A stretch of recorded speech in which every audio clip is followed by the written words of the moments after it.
Apa jadinya kalau manusia tidak diciptakan dalam sekejap mata, tetapi hasil dari proses evolusi jutaan tahun? I know ini mungkin udah nggak asing lagi, tapi ini tuh bukan mitos atau sekedar cerita yang diciptakan tanpa mendasar. Dan hari ini aku punya bukti kuat kenapa teori Darwin adalah satu-satunya penjelasan yang make sense. Jadi pada tahun 1831, seorang naturalis muda bernama Charles Darwin memulai perjalanan monumental dengan kapal HMS Beagle. Perjalanan ini bertujuan untuk melakukan pengamatan terhadap hewan-hewan dan tumbuhan. Semua ini didasarkan atas keraguannya pada penelitian-penelitian yang sebelumnya menyatakan bahwa makhluk hidup itu tidak mengalami pertumbuhan atau perkembangan. Nah, sebaliknya menurut Darwin, pada saat itu makhluk hidup jelas mengalami pertumbuhan dan perkembangan. Nah, selama 5 tahun, Darwin ini menjelajahi berbagai ekosistem, dari pantai Amerika Selatan hingga 1000 km jauhnya ke Kepulauan Galapagos. Perjalanan ini tidak hanya membentuk teori evolusi, tetapi juga merevolusi cara kita memahami asal-usul manusia. Pulau San Cristobal contohnya adalah pulau pertama yang dikunjungi oleh Darwin saat tiba di Kepulauan Galapagos. Di pulau ini, dia bertemu dan mengamati spesies pertama yang kemudian menjadi dasar dan fondasi dari teori evolusi Darwin.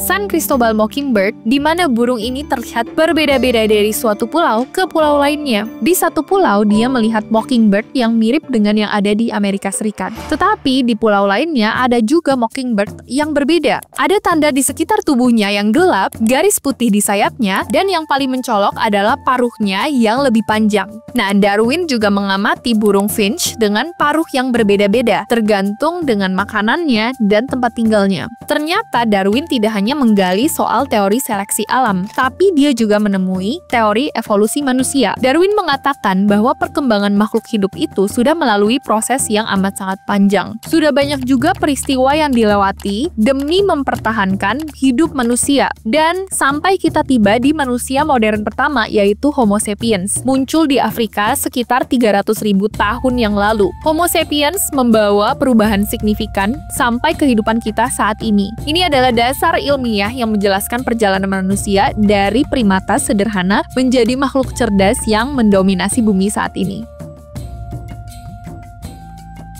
Lalu, bagaimana Homo sapiens ini bisa muncul dan bertahan sementara Homo sapiens lainnya punah? Jawabannya adalah kemampuan adaptasi dan kecerdasan sosial. Beberapa contohnya ada Homo neanderthalensis atau Neanderthal. Mereka hidup di Eropa dan Asia sekitar 400.000 hingga 40.000 tahun yang lalu. Neanderthal cukup pintar dan punya kemampuan komunikasi, tapi bahasa mereka cenderung lebih sederhana. Mungkin seperti tanda-tanda atau suara tertentu untuk kebutuhan dasar seperti peringatan bahaya atau berburu. Nah, kedua ada Homo erectus. Hidup sekitar 1,9 juta hingga 110.000 tahun yang lalu. Memiliki postur yang hampir sama dengan manusia modern dan mulai menggunakan api serta berburu secara lebih sistematis. Mereka adalah salah satu spesies pertama yang keluar dari Afrika dan menggunakan alat sederhana. Meski cerdas, mereka diperkirakan tidak memiliki kemampuan bahasa kompleks. Hanya mungkin isyarat suara dasar. Yang ketiga, Homo habilis. Hidup sekitar 2,5 sampai 1,8 juta yang lalu. Ini adalah spesies pertama yang menunjukkan tanda-tanda penggunaan alat. Namun, kemampuan komunikasinya kemungkinan sangat terbatas pada suara dasar atau gerakan tangan untuk menyampaikan pesan saja. Nah, ada juga Homo floresiensis atau manusia Flores. Ditemukan di Pulau Flores, Indonesia, spesies ini hidup sekitar 100.000 hingga 60.000 tahun yang lalu. Mereka berukuran kecil dengan otak yang juga lebih kecil. Bahasa mereka jika ada mungkin sangat sederhana dan lebih mengandalkan isyarat juga, yaitu isyarat fisik. Namun setelah revolusi kognitif, sesuatu yang luar biasa terjadi. Homo sapiens ini mulai berbicara tentang hal-hal yang tidak mereka lihat secara langsung. Mereka ini bisa berbicara tentang masa depan, mimpi, bahkan cerita-cerita imajinatif. Bukti ini terlihat di lukisan Gua Chauvet di Prancis yang berusia lebih dari 30.000 tahun. Lukisan ini bukan hanya representasi visual, tetapi juga bentuk komunikasi dan ekspresi yang masih abstrak. Dengan bahasa yang lebih kompleks, Homo sapiens mulai membicarakan hal lain. Salah satu awal dari pengembangan otak ini Sekelompok pemburu dapat merencanakan cara menjebak mangsa atau bahkan berbagi cerita pengalaman masa lalu sebagai pelajaran untuk generasi berikutnya. Dan ini jadi alasan kenapa Homo sapiens mampu membangun komunitas besar dan bertahan, sedangkan yang lain itu punah. Lalu, bagaimana sih teori Darwin ini mendukung semua ini? Dan bukti apa saja yang menunjukkan bahwa semua ini tuh benar?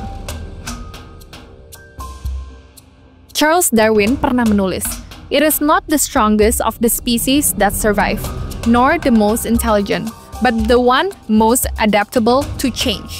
Kalau aku translate, bukan spesies terkuat atau terpintar yang bertahan, melainkan yang paling mampu beradaptasi dengan perubahan. Ini dia bukti terkuat tentang teori Darwin terhadap evolusi yang tidak hanya teruji, tetapi juga didukung oleh bukti ilmiah yang sangat kuat. Pertama-tama soal fosil dan perubahan anatomi yang menjadi salah satu bukti paling nyata dari evolusi Darwin. Fosil menunjukkan bagaimana spesies mengalami perubahan bertahap selama jutaan tahun. Perjalanan evolusi manusia mulai terdeteksi dari, pertama, Australopithecus afarensis, spesies yang hidup sekitar 3,9 sampai 2,9 juta tahun yang lalu dan dikenal lewat kerangka Lucy. Ditemukan kerangkanya pada tahun 1974 di Ethiopia. Lucy adalah bukti pertama bahwa nenek moyang manusia sudah berjalan dengan dua kaki, atau yang disebut dengan bipedalisme, sebelum otaknya bahkan berkembang lebih besar.